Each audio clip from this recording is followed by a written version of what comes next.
करौली। ये कालीसील नदी का घाट है। श्री कैला देवी मंदिर ट्रस्ट स्वागतम। ये देखो सामने ही मैया की मूर्ति है। बालाजी, मेहंदीपुर बालाजी।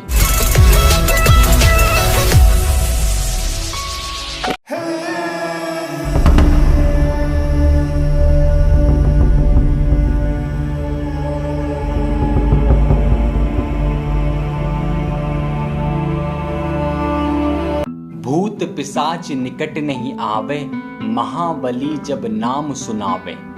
नमस्कार दोस्तों, मैं आपका अपना यूपी वाला अनुज स्वागत करता हूं आप सभी का आज की इस वीडियो में। और आज मैं आप सभी को ले जाने वाला हूं एक ऐसी रहस्यमय जगह पे जो कि स्थित है अरावली पर्वत पर, जिसका नाम है मेहंदीपुर बालाजी।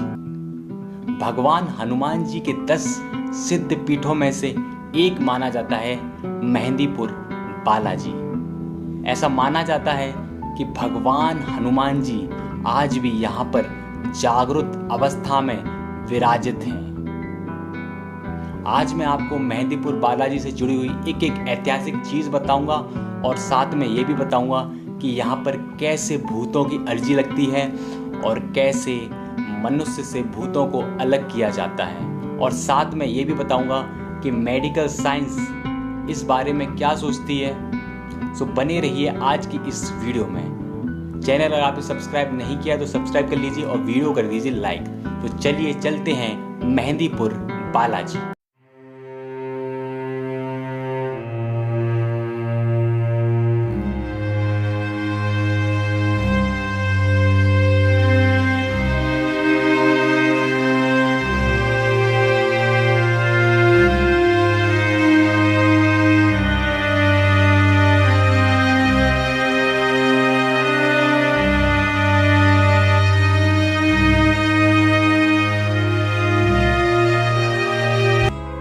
ये है बालाजी रोड और सामने दिखाई दे रही है सरकारी पार्किंग।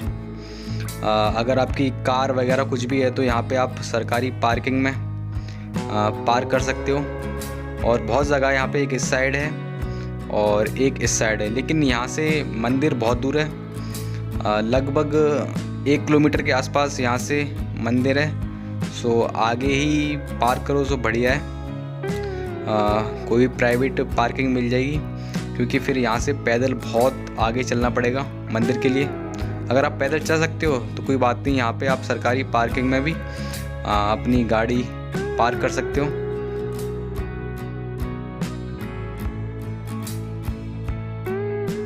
ये ठंडा पानी वाटर मिल्टन रखा हुआ है ठीक सरकारी अस्पताल के सामने। ये वाटर मिल्टन रखा हुआ, बिल्कुल ठंडा पानी, चिल्ड पानी एकदम।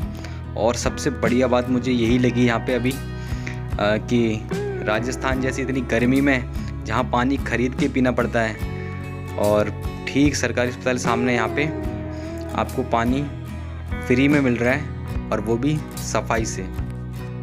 अगर आप बाहर से यहाँ पे आने वाले हो तो आपको प्रॉब्लम यहाँ पे होगी, क्योंकि गर्मी बहुत ज़्यादा है यहाँ पे। एकदम अप्रैल का महीना है तो गर्मी बहुत ज़्यादा निकल रही है गर्मी यहाँ पे। और देखो पानी की तो प्रॉब्लम सॉल्व हो गई है, पानी वहाँ पे मिल रहा है और अच्छा पानी, एकदम शुद्ध पानी है। और रही बात वॉशरूम की, तो आप गवर्नमेंट हॉस्पिटल है बगल में, वहाँ पे वॉशरूम जा सकते हो। बाकी आप धर्मशालाएँ यहाँ पे जगह जगह बनी हुई हैं, धर्मशालाएँ यूज़ कर सकते हो। वहाँ पे पैसे रेंट दे के लगभग 10 रुपये के आसपास वॉशरूम का चार्ज है, और चेंजिंग रूम भी उसी में मिल जाता है 10 रुपये में ही। आप चेंज भी कर सकते हो और फ्रेश भी हो सकते हो, नहा धो के एकदम अच्छे से। अगर दूर से सफ़र करके आ रहे हो यहाँ पे तो कोई प्रॉब्लम नहीं होने वाली। अगर आप यहाँ पे स्टे कर रहे हो, रुक रहे हो, तो यहाँ पे रूम भी मिल जाते हैं धर्मशाला में। 200 रुपये में, 300 रुपये में, 500 रुपये में अच्छे से अच्छे रूम मिल जाते हैं यहाँ पे। तो आप यहाँ पे स्टे भी कर सकते हो, और बहुत सफाई वाले एरिया। और यहाँ पे देखो व्हीकल भी है, टेम्पू वगैरह और ई रिक्शा वगैरह सब कुछ है यहाँ पे। इतनी प्रॉब्लम नहीं होने वाली यहाँ पे आने में, क्योंकि यहाँ पे बहुत भीड़ आती है। लगभग 23,000 से ऊपर डेली के भक्त आते हैं यहाँ पे दर्शन के लिए।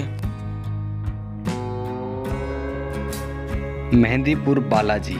तो बात करते हैं इस स्थान के बारे में, जो कि अरावली के पर्वत के बीच में स्थित है। और माना जाता है कि आज से लगभग 1008 साल पहले यहाँ पे हनुमान जी की यानी कि बालाजी की मूर्ति स्वयं प्रकट हुई थी। किसी ने मूर्ति को बनाया नहीं था, किसी कारीगर ने, वो स्वयं ही पर्वत से प्रकट हुई थी। अब वो प्रकट क्यों हुई थी मैं आपको बताऊंगा। तो प्रकट हुई थी तब से लेके आज तक यहाँ पे भक्तों का मेला लगा रहता है और एक चमत्कारिक मंदिर बताया जाता है, क्योंकि यहाँ पे नेगेटिव शक्तियाँ हैं वो दूर होती हैं, ऐसा माना जाता है। यहाँ पे जितने भी नेगेटिव पावर होती है, ऊर्जा होती है, वो सब ख़त्म होती है यहाँ पे आके। तो अब बात करते हैं बालाजी महाराज की उस मूर्ति के बारे में जो कि स्वयं प्रकट हुई थी, उसके रहस्य के बारे में। ऐसा माना जाता है कि जो यहाँ के सर्वप्रथम सेवक थे, जिनका नाम श्री गणेशपुरी महाराज था, उनको एक सपना आया था कि यहाँ पर भगवान हनुमान जी जागृत अवस्था में विराजित हैं, लेकिन उन्होंने उस सपने को अनदेखा किया। तो कुछ समय बाद हनुमान जी स्वयं उनके सामने प्रकट हुए और उनको दर्शन दिए। तो तब जाके इस जगह की खुदाई हुई, तो यहाँ पर हनुमान जी की प्रतिमा मिली, वो भी पर्वत में जड़ी हुई, और उस पर्वत का नाम है अरावली पर्वत।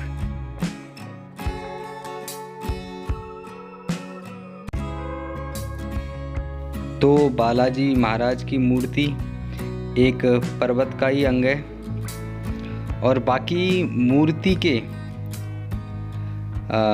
बाईं ओर छाती के नीचे से एक बारीक छेद है जहाँ से जलधारा निकलती है और वो बहती ही रहती है, कभी बंद नहीं होती है, ऐसा माना जाता है। जो पर्याप्त चोला चढ़ जाने पर भी वह नहीं रुकती, इतनी बारीक होती है वो, फिर भी वो रुकती नहीं है, वो बहती ही रहती है।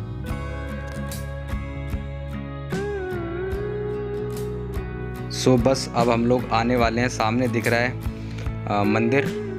और यहाँ पे एक रहस्य और है, वो प्रसाद का है। ऐसा माना जाता है कि प्रसाद, ये कार पार्किंग यहाँ सामने भी है, कि प्रसाद घर नहीं ले जाया जा सकता, ना किसी को दिया जाता है।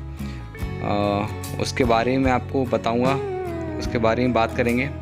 बाकी एक मंदिर और है यहाँ पे, ठीक इसी के सामने श्री राम जी का मंदिर है, और बहुत सुंदर मंदिर है, वो नया ही बना है। बाकी देखो मंदिर का काम अभी भी चल रहा है, यहाँ पे मंदिर रिनोवेशन चलती रहती है मंदिर की, क्योंकि मंदिर जब मैं पहले आया था तो इसका काम चल रहा था, और आज बहुत ज़्यादा सुधार है यहाँ पे। मतलब इतना सुंदर बन चुका है ये मंदिर पहले से, दिन प्रतिदिन इसमें काम चलता ही रहता है।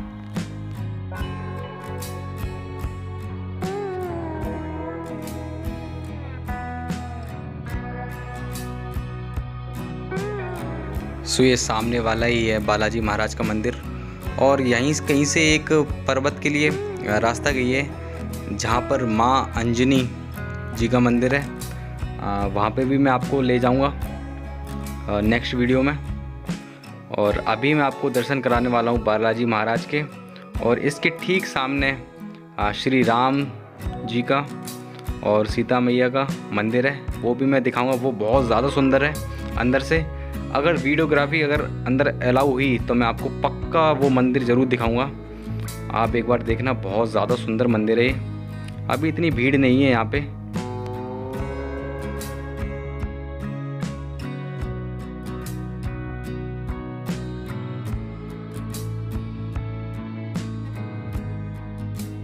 अभी यहाँ पे बिल्कुल भीड़ नहीं है।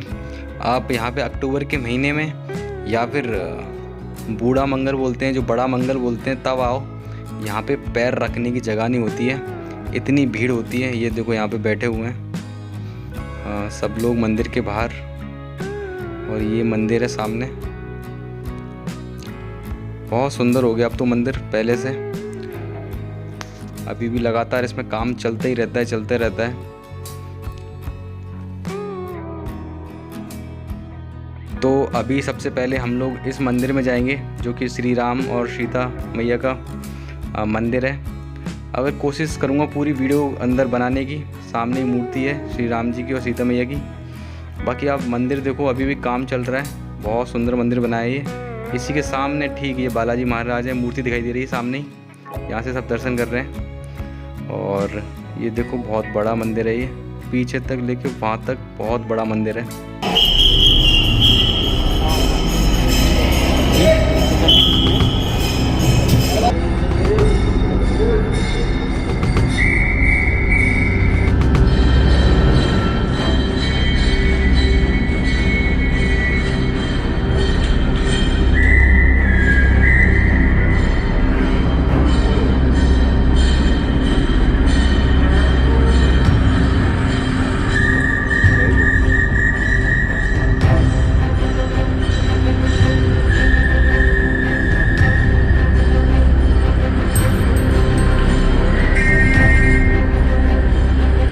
फाइनली मैंने वीडियो तो बना ली। और यहाँ पे अंदर श्री कृष्ण भगवान और राधा जी की भी मूर्ति है। मतलब उस साइड राम जी और सीता जी की है और इस साइड श्री कृष्ण भगवान और राधा जी की भी मूर्ति है। मतलब दोनों मूर्तियाँ अंदर, और बहुत ज़्यादा सुंदर मूर्ति है। सो ये देखो सामने बैठे हुए हैं जिनके अंदर भूत और पिशाच होते हैं, वो लोग यहाँ सामने बैठ जाते हैं आके। और सामने ही एक दूसरे के गेट है, सामने बालाजी महाराज है और ठीक सामने श्री राम जी हैं। सो ये देखो बालाजी महाराज दिखाई दे रहे हैं वो सामने।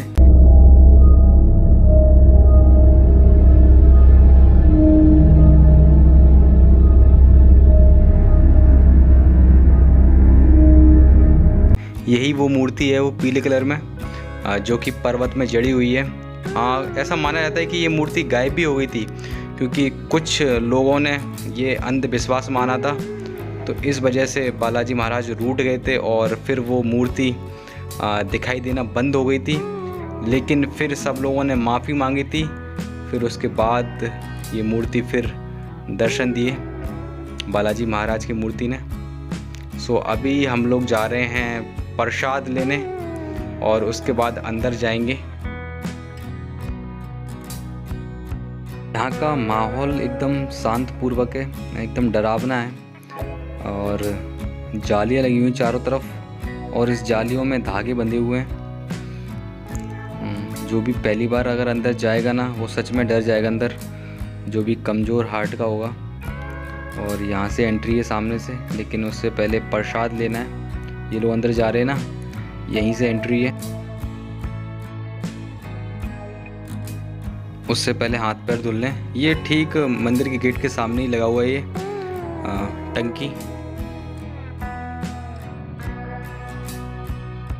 सो अंदर तो बिल्कुल फ़ोटोग्राफी अलाउ नहीं है, लेकिन मैं आपको अंदर की सारी बातें बताऊंगा कि अंदर क्या क्या है और क्या क्या अंदर कैसा माहौल था। सो आप जब मंदिर के गेट से एंटर करोगे तो वहाँ पे एक रेलिंग होते हुए, घूमते हुए रेलिंग से आप सबसे पहले पहुँचोगे श्री बालाजी जो महाराज हैं उनकी प्रतिमा के सामने, जो कि पर्वत में मड़ी हुई है जो प्रतिमा। और वहाँ पे जाके पुजारी को आप प्रसाद दे दोगे और वो प्रसाद जो लड्डू का भोग लगा देंगे वो। और फिर वहाँ से होते हुए आप दूसरे रास्ते से ऊपर की ओर निकल जाओगे, जहाँ पे है श्री प्रेतराज सरकार की प्रतिमा। वहाँ पे माना जाता है कि जिसके अंदर भूत प्रेत होते हैं, तो वो भूत प्रेत वहाँ पे प्रेतराज महाराज उनको पीटते हैं, उनको प्रताड़ित करते हैं, जिससे वो उसके शरीर से दूर हो जाए। और उसके बाद जो आते हैं, उसके बाद श्री भैरव कोतवाल, श्री भैरव बाबा कोतवाल आते हैं और वहाँ पे आत्मा की शुद्धि होती है। और उसके बाद जो ये तीन हैं, बालाजी महाराज और प्रेतराज और भैरव बाबा, ये तीनों यहाँ के मुख्य प्रधान हैं। मतलब इन तीनों का यहाँ पे वास है। तो इस वजह से यहाँ पे मतलब जितनी भी नेगेटिव शक्ति है वो यहाँ पे दूर होती है। और फिर यहाँ से आप बाहर निकल आओगे सो हम लोग बाहर आ चुके हैं और अंदर बहुत डरावना माहौल है। मतलब जो इंसान के अंदर भूत प्रेत हैं वो बहुत ज़्यादा है अंदर संख्या में। सो प्रसाद वगैरह सब चढ़ गया है। और हाँ, प्रसाद की मैं स्टोरी बताऊं, सो एक कहानी है। उस हिसाब से ये प्रसाद ना किसी को बांटते हैं ना खाते हैं, बस वही रीज़न है। क्योंकि एक कहानी, एक घटना हुई थी कि एक लड़का था जो अपने घर की ओर जा रहा था, तो वहाँ पे उसे एक आदमी मिला और उसने उसे एक लड्डू दिया प्रसाद के तौर पे। और फिर उसने वो लड्डू खा लिया और सीधा वो पहुँचा अपने घर। और घर पहुँच के उसकी थोड़ी तबीयत ख़राब हुई, उसे थोड़ी बेचैनी होने लगी, अजीब सा फील हुआ। तो उसने अपने घर वालों को बताया ये बात। तो घर वालों ने पूछा कि क्या हुआ, तो उसने बोला कि मैंने एक प्रसाद के तौर पे लड्डू खाया था, तो इस वजह से शायद तबीयत ख़राब हो गई है। तो उसके पापा को याद आया कि मेहंदीपुर बालाजी उसी टाइम कि वहाँ पर ले जाया जाए, क्योंकि उन्हें शक था कि लड्डू में कुछ है। तो वो सीधा लेके आए मेहंदीपुर बालाजी। और बालाजी लाकर सबसे पहले उन्होंने उस लड़के को मेहंदीपुर बालाजी की मूर्ति के सामने खड़ा कर दिया। और फिर वो ज़ोर ज़ोर से हंसने लगा, बहुत ज़ोर से हंसने लगा। फिर उसके बाद उसे ले गए प्रेतराज के सामने, जो कि सरकार हैं प्रेतराज, जो आत्माओं के राजा हैं, उनके सामने ले गए। तो फिर वहाँ पे जाके वो बहुत ज़ोर से रोने लगा कि जैसे उसे कोई पीट रहा हो, तो बहुत ज़ोर से रोने लगा। और तब जाके उसे मुक्ति मिली उस आत्मा से। तो बस वही रीज़न है कि ये लड्डू वगैरह नहीं खाते हैं लोग, डर की वजह से कहीं उनके अंदर कोई भूत प्रेत या पिशाच आत्मा ना आ जाए। सो यही बात हमने फिर यहाँ के जो प्रसाद बेचते हैं उनसे हमने पूछी, तो उन्होंने समझाया कि भाई यहाँ पे 33,000 लोग डेली आते हैं और 33,000 लोग प्रसाद भी लेते हैं। तो अगर इतना प्रसाद अगर डेली वेस्ट होगा, ख़राब होगा, तो बहुत ज़्यादा नुकसान होगा खाने पीने का लड्डुओं का। तो ऐसा कुछ भी नहीं है, ये सब अफवाह है। आप घर पे ले जाओ और खूब खाओ, कोई दिक्कत नहीं, सबको खिलाओ, बांटो, प्रसाद है भगवान का वो, इसमें कुछ ऐसा नहीं है। बाकी हाँ, अगर आपके अंदर छल कपट है तो वो आपकी है। अगर आप एक अच्छा जीवन जीते हो, सादा जीवन जीते हो, क्योंकि हनुमान जी लहसुन प्याज और मीट मांस से दूर रहते हैं, तो और वो अपने भक्तों को भी दूर देखते हैं इन सब चीज़ों से। अगर आप ये सब चीज़ें नहीं करते हो तो आपको डरने की कोई भी ज़रूरत नहीं है ज़्यादा। और वैसे भी अगर आप खुद सच्चे इंसान हो तो आप किसी चीज़ से मत डरो, अपने ऊपर विश्वास रखो, क्योंकि अगर आप सच्चे हो तो आपके साथ कभी कुछ गलत हो ही नहीं सकता। सो मैं इन सब चीज़ों से नहीं डरता मैं, क्योंकि मेरी परवरिश एक ऐसे घर में हुई है जहाँ पर ना अंडा, मीट, दारू वारू किसी चीज़ को भी हाथ नहीं लगाता कोई भी। क्योंकि मैं बचपन से अपने नाना की साइड पला बला हूँ, तो नाना बचपन से दिखता आ रहा हूँ मैं कि नाना हनुमान जी की ही पूजा करते हैं। बाकी नाम भी, नाना का नाम धनी राम और बड़े मामा का नाम हरे राम और छोटे मामा का नाम हनुमान, जय हनुमान, तो उनके नाम भी उसी हिसाब से हैं। तो मैं बचपन से देखता आ रहा हूँ ये सब चीज़ें, तो मैं उन सब चीज़ों से क्लोज्ड भी हूँ हनुमान जी से। सो इसलिए मैं डरता नहीं हूँ। तो मैंने इस वजह से मैं आज जो भी हूँ, मैं जितने भी मेरे 60% बोल सकता हूँ, 60% तो मेरे अंदर संस्कार हैं थोड़े बहुत, और 40% में बत्तीसी कर देता हूँ, कोई दिक्कत नहीं है। लेकिन हाँ, 60% मेरे अंदर संस्कार हैं। तो वो सिर्फ नानी की साइड वजह से हैं, क्योंकि वो लोग पूजा करते हैं हनुमान जी की, तो वो चीज़ मैंने सीखी है और वो चीज़ मेरे अंदर है। तो इसलिए मैं अपने आप को लक्की समझता हूँ कि मैं अपनी नानी की साइड पला बला। और बाकी रही बात लहसुन प्याज की, तो जब से मैंने अपनी मम्मी को एंड्रॉयड फ़ोन दिलवाया ना, तो वो वीडियोस देखती रहती हैं, तो उसमें वो लहसुन प्याज उस दिन से उन्होंने खाना बंद कर दिया, और सही भी है क्योंकि उससे बहुत ज़्यादा बीमारियां होती हैं। मैंने पढ़ा भी ऐसा कि लहसुन प्याज खाने से बहुत बीमारियां भी होती हैं और दिमाग कमज़ोर होता है, मतलब अलग अलग तरीके की ऐसी भयंकर से भयंकर बीमारी हो सकती हैं। तो इस वजह से ये पूजा पाठ की बात नहीं है, लेकिन ये फैक्ट है, साइंटिफिक प्रूफ भी है कि ज़्यादा लहसुन प्याज खाने से बीमारियां होती हैं, ऐसी बीमारी होती हैं, कहीं दर्द होने लगेगा, कहीं कमज़ोरी, दिमाग कमज़ोर, तो ये सब बीमारियां होती हैं। सो इस वजह से ये भी नहीं खाते हैं हम लोग। सो मैं तो, मुझे कोई डर नहीं इस चीज़ से, आराम बिंदास मैं अंदर गया और बाहर आया मैं। सो अब रही बात साइंटिफिक, जो साइंस, मेडिकल साइंस क्यों क्या सोचती है इस बारे में। ये जो भूत प्रेत हैं यहाँ पे जो आते हैं, जो एकदम से झूमने लगते हैं, इस चीज़ के बारे में। और मैं भी एक मेडिकल स्टूडेंट हूँ, इससे पहले मैंने BDH कर रखा था, मैं सॉरी BSc और डेंटल हाइजीनिस्ट कर रखा था, और अब मैं कर रहा हूँ B Pharma। तो मैं एक मेडिकल स्टूडेंट हूँ, तो मैंने इस चीज़ के बारे में पूरी एक नॉलेज ली कि मतलब ऐसा साइंस क्या सोचती है कि ऐसा क्यों होता है। तो साइंस बोलती है कि ये एक मेंटल डिसऑर्डर है जिसकी वजह से ये सब होता है। ऐसी हेल्थ होती है, जो डिप्रेशन में लोग चले जाते हैं, जो अपने आप को अकेला महसूस करते हैं। आपने भूल भुलैया मूवी देखी होगी जो अक्षय कुमार वाली है, उसमें जो विद्या बालन थी जो रोल कर रही थी, वो सेम यही था, ऐसा ही कुछ, क्योंकि उसे भी डिसऑर्डर था, क्योंकि वो बचपन से उसके माँ बाप की डेथ हो गई थी और उसकी दादी उसकी कहानियाँ सुनाती थी, तो उसकी कहानियाँ वो दिमाग पर चढ़ जाती थी, वो अपने आप को उस कहानियों में ढाल देती थी।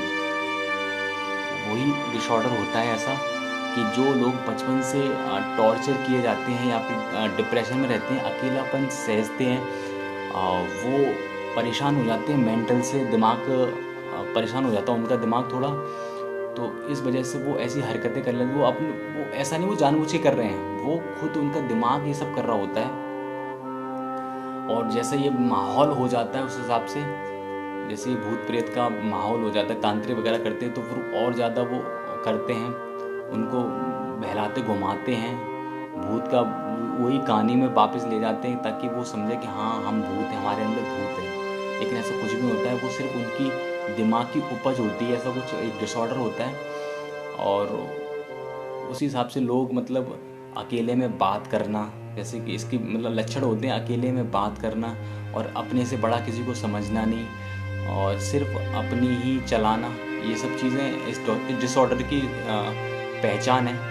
ऐसा मैंने पढ़ा है। ये एक डिसऑर्डर है जिसका नाम है डिसोसिएटिव आइडेंटिटी डिसऑर्डर। थोड़ा अजीब सा नाम है, टंग ट्विस्ट हो जाती है इसमें मेरी, लेकिन यही नाम है, DID बोलते हैं इसे शॉर्ट में। ये मेडिकल मानता है ऐसा। अब हो भी सकता है क्योंकि आप नोटिस करो कई बार कि जितनी भी मंदिर पे होती हैं वो महिलाएं होती हैं, और शुरू से ही आप नोटिस करते हो कि महिलाओं को हमेशा दबाया जाता है, परेशान किया जाता है शुरू से हर चीज़ से, मतलब फ्रीडम नहीं मिलता, आज़ादी नहीं मिलती किसी चीज़ की।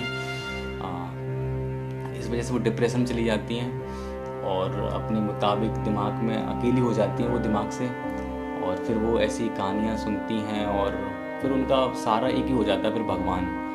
फिर इस वजह से फिर वो अपने आप को उसी में ढाल देती हैं और वो मेंटली टॉर्चर होती है और प्रॉब्लम हो जाती है, ये सब चीज़ें तो ज़्यादातर महिलाएं मिलती हैं। और क्योंकि उनको दो ना उनकी कपड़े से लेके शादी तक उनकी मन मुताबिक कुछ भी नहीं होता, ना वो मन के कपड़े पहन सकती हैं, ना मन की शादी कर सकती हैं, तो वो परेशान तो वैसे ही हो जाती हैं। देखो बाउंडेशन होनी चाहिए, लेकिन हद से ज़्यादा बाउंडेशन नहीं होनी चाहिए, हर चीज़ की एक लिमिट होती है, तो उसी हिसाब से देख के चलना चाहिए चीज़ों को।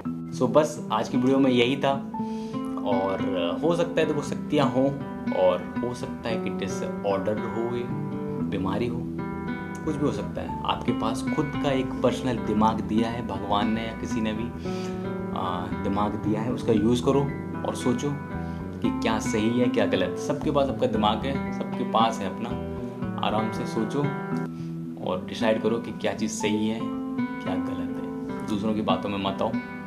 जो सही है वो सही है।